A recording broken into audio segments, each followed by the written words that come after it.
Summer is a busy time on the island of Sodor. Holidaymakers have so much to see and do. There are trips to the seaside, balloon rides in the country,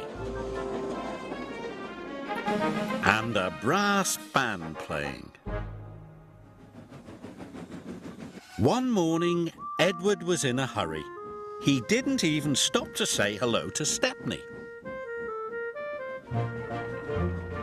Thomas was pleased to see Edward. "Your smile's as broad as your smokebox." "I'm on my way to pick up the brass band," replied Edward. "The concert is tomorrow night." "Don't crack your smokebox," teased Thomas. Edward couldn't wait to hear the brass band play their wonderful music. He was so excited about meeting the brass band that he didn't notice the giant crane. It was unloading a huge ship's boiler. Suddenly, the crane swung the boiler and knocked Edward right off the track. Cranky had been watching. "You useless little engines are always in the way." Poor Edward.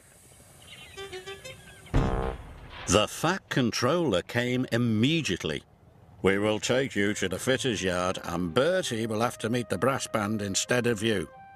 Edward was sad.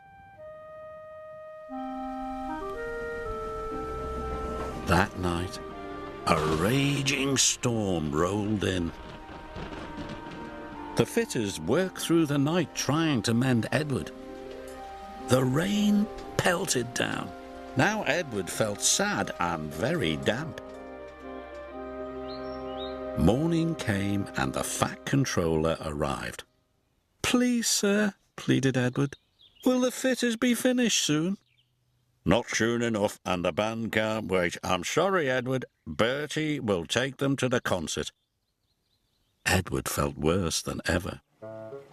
Bertie collected the brass band and set off immediately. He bumped cheerfully along the country roads. But there was trouble ahead. Last night's storm had flooded the road.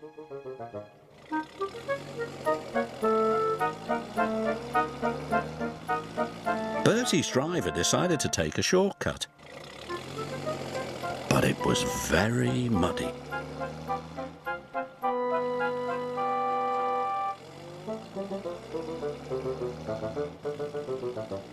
Bertie's wheels did not like the mud. They scooted, they skated, they slid, they slipped. "I'm stuck," he groaned. Bertie revved his engine, but his wheels spun round and round. He couldn't budge. The brass band were worried. "We mustn't be late for our concert." "Tune up your tuba," cried the leader of the band. "We'll call for help." By now, Edward was mended and hooked up to his coaches. "I can hear music," said his driver. "That's not music," wheezed Edward. "That's an alarm." And they raced off to the rescue.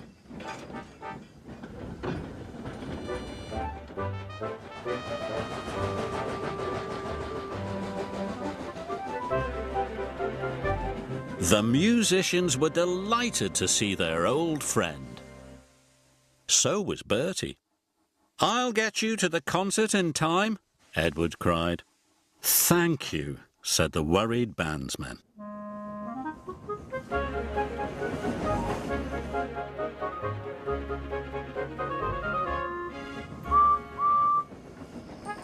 That night, the concert was a great success. Everyone loved the music, especially Edward.